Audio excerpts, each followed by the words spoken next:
Hello दोस्तों, स्वागत है आप सभी का हमारे यूट्यूब चैनल जीके गुरुजी में। तो जैसा कि आप जानते हैं कि बीपीएससी का एग्ज़ाम होने वाला है प्राइमरी टीचर का 24 अगस्त को, जिसमें प्राइमरी में सभी स्टेट्स को अलाउ कर दिया है बिहार गवर्नमेंट ने। ठीक है, तो इसके लिए काफ़ी ढेर सारी संख्या में फॉर्म्स पड़े हैं और सब अपनी प्रिपरेशन में लगे हुए हैं। कुछ लोग पीडीएफ के पीछे और क्लासेस के पीछे भाग रहे हैं। तो यहाँ मैं हैंड रिटन नोट्स का एक सीरीज़ लेके आया हूँ मॉडर्न हिस्ट्री का। आपको पता भी है कि जीएस का मेन पोर्शन होने वाला है किसमें, इस एग्ज़ाम में जीएस के सबसे ज़्यादा इसमें क्वेश्चंस आने वाले हैं। ठीक है, तो ये मॉडर्न हिस्ट्री का हम स्टार्ट करते हैं। एक सीरीज स्टार्ट करता हूँ मैं, आधुनिक इतिहास, जिसमें आपको पहले ये आधुनिक इतिहास का पूरा मैं हैंड रिटन नोट्स वाइज आपको पॉइंट टू पॉइंट पूरा क्लियर करूँगा। इंडियन नेशनल मूवमेंट, भारतीय राष्ट्रीय आंदोलन को कवर करूंगा, जिससे आपके ढेर सारे क्वेश्चंस एग्जाम में बनेंगे। आप जैसे बुक पढ़ते हो तो आपको अंदाज़ा नहीं लगता है कि कौन सा इंपॉर्टेंट है कौन सा नहीं है। तो इसमें जो इम्पोर्टेंट थिंग्स है वही पॉइंट टू पॉइंट करके मैं लेके आया हूँ, जिससे आपको याद करने में आसानी हो और एग्ज़ाम में आपका ढेर सारे क्वेश्चंस आप बना सकें। ठीक है, तो आइए बिना देरी के स्टार्ट करते हैं। तो शॉर्ट में चीज़ें मैं आपको बताने का प्रयास करूँगा और वीडियो ज़्यादा लंबी नहीं होगी, तो वीडियो को देखिएगा, चैनल को सब्सक्राइब कीजिएगा, शेयर कीजिएगा। ठीक है, तो आधुनिक इतिहास ये हमारा चैप्टर है फर्स्ट आज का। आधुनिक इतिहास मीन्स पॉइंट क्या है, कंपनियों का आगमन, मीन्स कौन सी कंपनी यहाँ पे आई, अपनी फैक्ट्री बनाई, व्यापारी कोठी बनाई और कैसे अपना शासन का विस्तार किया, इस बारे में हम बात करेंगे। कैसे क्वेश्चंस आते हैं इस बारे में भी हम बात करेंगे। ठीक है, तो आपको जो ये पीडीएफ है ये टेलीग्राम पे भी मिल जाएगा, टेलीग्राम से ऐड हो जाइए। और आइए स्टार्ट करते हैं। तो आने का क्रम क्या था इनका, जो कंपनियाँ आई थी विदेशी कंपनियाँ हमारे यहाँ, वो आने का क्रम क्या था, PDADF, या कोड है। अगर आप ये कोड याद कर लेंगे तो आपको भूलेगा नहीं कभी।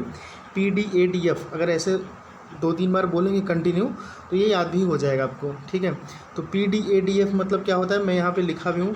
फर्स्ट पे कौन आया था, पुर्तगाली। सेकेंड पे आए थे डच। थर्ड पे आए थे अंग्रेज़। फोर्थ पे आए थे डेनिश जिसको कहते हैं। और फिफ्थ पे आए थे कौन, फ्रांसीसी। मीन्स फ्रांसीसी सबसे लास्ट में और सबसे पहले कौन आए थे, पुर्तगाली। तो ये 2 पॉइंट आपका क्या हो गया मोस्ट इंपॉर्टेंट, की पुर्तगाली सबसे पहले और फ्रांसीसी सबसे लास्ट में आए थे। नेक्स्ट हम स्टार्ट करते हैं, पुर्तगालियों में सबसे पहले कौन आया था, तो वो कौन था, वास्को डी गामा था।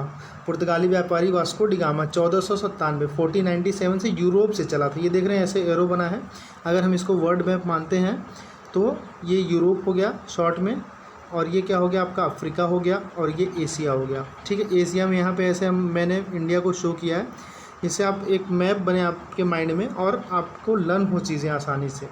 ठीक है, तो ये देखिए यहाँ पे ये अफ्रीका के साइड में आप केप ऑफ गुड होप दिख रहा है, तो यहाँ से होते हुए वो यूरोप से चला था 1497 में, और केप ऑफ गुड होप जिसको कहते हैं आशा अंतरीय। ठीक है, यहाँ से होते हुए कालीकट आया था। कालीकट जब पहुँचा केरल के कालीकट में, तो वो 1498 का समय था, 1498।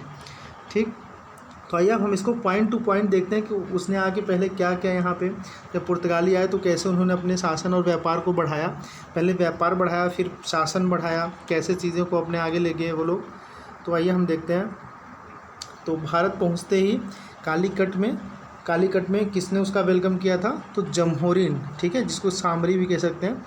जमहोरिन नामक शासक या जमींदार, ठीक है, ने इसका स्वागत किया था। किसका, वास्को डी गामा का। ठीक, पुर्तगालियों ने मसालों के व्यापार पर सर्वाधिक ध्यान दिया। इन्होंने मसालों के व्यापार जो था उस पर ज़्यादा फोकस किया था, क्योंकि ये लोग उसी का व्यापार करने ही आए थे, जिसमें लौंग के व्यापार को सर्वाधिक लाभ 61 गुना लाभ कमाया था।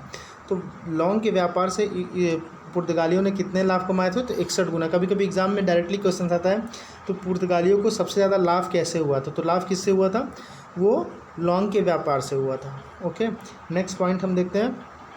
केरल में पुर्तगालियों का विरोध अरब व्यापारियों ने किया था। तो क्वेश्चन आ सकता है एग्जाम में डायरेक्ट ऐसे आता है कि केरल में पुर्तगालियों का विरोध किसने किया था, तो आप आंसर क्या टिक कर सकते हो, अरब व्यापारी। ठीक है, क्योंकि यही एग्जैक्टली सेम होगा आंसर आपका। तो ये जो एग्ज़ाम में क्वेश्चन आए उसी को पॉइंट टू पॉइंट लिखा हूँ मैं, तो इससे आपको एग्ज़ाम में काफ़ी हेल्प मिलेगी। वीडियो में बने रहिएगा लास्ट तक। नेक्स्ट हम देखते हैं, पुर्तगालियों का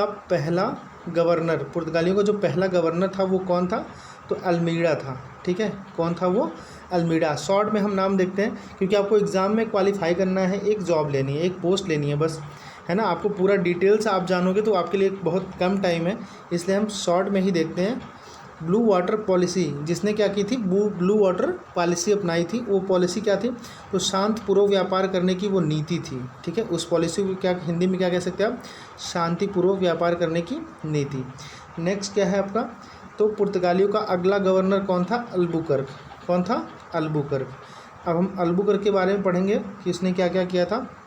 तो अल्बुकर्क ने पुर्तगालियों को भारतीय महिलाओं के साथ वैवाहिक संबंध बनाने का आदेश दिया था। तो एग्जाम में डायरेक्ट क्वेश्चन आता है कि कौन से पुर्तगाली गवर्नर ने भारतीय महिलाओं के साथ संबंध बनाने के आदेश दिए थे, तो वो कौन था, अल्बुकर्क था। जिससे क्या हुआ कि इन लोगों का क्या हो, जो एरिया होता है जैसे कि स्टेबल होना, कहीं पे स्थायित्व प्राप्त होना, वो बढ़े। तो परिणामतः क्या हुआ, जब किसी के साथ शादी करेंगे, गृहस्थ अपना जीवन बिताएंगे, तो क्या होगा, उनकी बस्तियां बढ़ेंगी। तो जो पुर्तगाली बस्तियां हैं वो केरल में स्थापित होना स्टार्ट हो गई। किसकी वजह से, अल्बुकर्क की वजह से, क्योंकि इसने क्या किया था, यहाँ वैवाहिक संबंध बनाने का आदेश दिया था। नेक्स्ट क्या है, अल्बुकर्क ने बीजापुर से गोवा को प्राप्त किया और साम्राज्य का अपने विस्तार किया। अब इसने क्या किया, पहले व्यापार किया था, अब विस्तार करना स्टार्ट किया। विस्तार क्या, कहाँ से स्टार्ट किया था, वो बीजापुर से स्टार्ट किया था। ठीक है, तो बीजापुर से किसको प्राप्त किया था, तो गोवा को। आपको ये याद रखना है कि फर्स्ट पुर्तगालियों ने किस पे मतलब अपना अधिकार किया, तो वो गोवा पर किया था। अतः अल्बुकर्क को भारत में पुर्तगाली साम्राज्य का वास्तविक संस्थापक, मीन्स इसने व्यापार करना शुरू किया और उसके बाद इसने अपना क्षेत्र का विस्तार किया, तो इसलिए इसको वास्तविक संस्थापक माना जाता है, किसका, पुर्तगाली साम्राज्य का। अगले गवर्नर थे कौन थे, तो ये थे डी कुन्हा, जिन्होंने क्या किया, गोवा को ही अपनी राजधानी बना लिया। किसको, गोवा को। ये हम याद रखते हैं। नेक्स्ट पॉइंट है, डी कुन्हा ने ब्रिटिश राजकुमार चार्ल्स द्वितीय का विवाह किससे किया था, पुर्तगाली राजकुमारी कैथरीन। आपको ये याद रखना है। और बदले में क्या किया था, पुर्तगालियों ने बम्बई दहेज में दिया था। मतलब बम्बई शहर, सोचिए आप, उस समय इनका इतना विस्तार हो चुका था कि इन्होंने पूरा शहर ही दहेज में दे दिया था। किसको, चार्ल्स द्वितीय को। ठीक है, चार्ल्स सेकेंड या फिर चार्ल्स द्वितीय को। नेक्स्ट पॉइंट हम देखते हैं। बाद में चार्ल्स 1668 में चार्ल्स द्वितीय ने पुर्तगालियों को बम्बई वापस कर दिया था। मीन्स उस समय मुंबई जो है, मॉडर्न टाइम की, अभी प्रेजेंट टाइम की जो मुंबई है उसे बम्बई कहते थे। तो चार्ल्स द्वितीय ने मुंबई वापस कर दिया था, बम्बई को। ठीक है, किसको, पुर्तगालियों को बम्बई वापस कर दिया।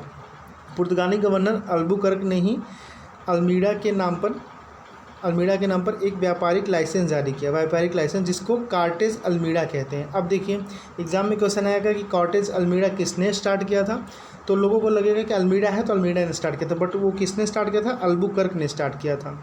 नेक्स्ट हम देखते हैं, इसके तहत, मतलब ये जो कॉर्टेज था, ये जो लाइसेंस था, इसके बारे में बात हो रही। इसके तहत यदि किसी व्यापारी को महासागरीय मार्ग से व्यापार करना हो तो वह सर्वप्रथम यह कॉर्टेज प्राप्त करना होगा। मीन्स उसको यह लाइसेंस प्राप्त करना होगा, तब महासागरीय मीन्स समुद्री मार्ग से वह व्यापार कर सकता है, नहीं तो नहीं कर सकता है।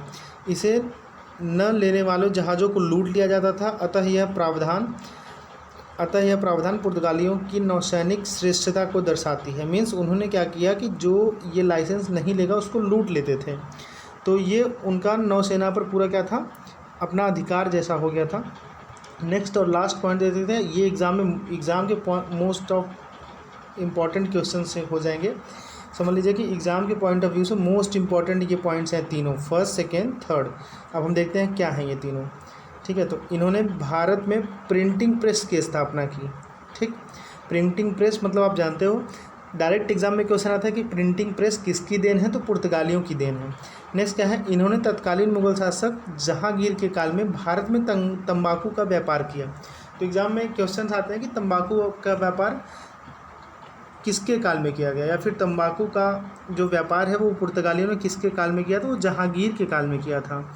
नेक्स्ट पॉइंट है आपका, ये भारत में गोथिक स्थापत्य कला का प्रचलन किया। इन्होंने जो थे पुर्तगाली जो थे, गोथिक स्थापत्य कला का भी क्या किया, प्रचलन किया, जिसको मुगलों ने अत्यधिक विकास किया। मीन्स गोथिक स्थापत्य कला मीन्स ये होता है कि ऐसे जो बना होता है गुम्बज टाइप में ऊपर, और ऐसे ऐसे ये ऊपर सर्कल ऐसे होता है ना, मस्जिद और अक्सर मंदिर वगैरह में भी आप देखते हैं, तो ये ऐसे बना होता है, और ये इसी को कहते हैं गोथिक स्थापत्य कला। ओके, तो ये सब चीज़ें थी इसके बारे में, पुर्तगालियों के बारे में। नेक्स्ट आपका क्या है, तो डच है, उसके बारे में हम नेक्स्ट वीडियो में बात करेंगे। शॉर्ट ऐसे वीडियोज़ आएंगे, ऐसे वीडियोज़ के लिए आप हमारे चैनल को सब्सक्राइब करें और वीडियो को शेयर करें। हमारे चैनल से बने रहिए। वीडियो देखने के लिए थैंक यू सो मच। जय हिंद।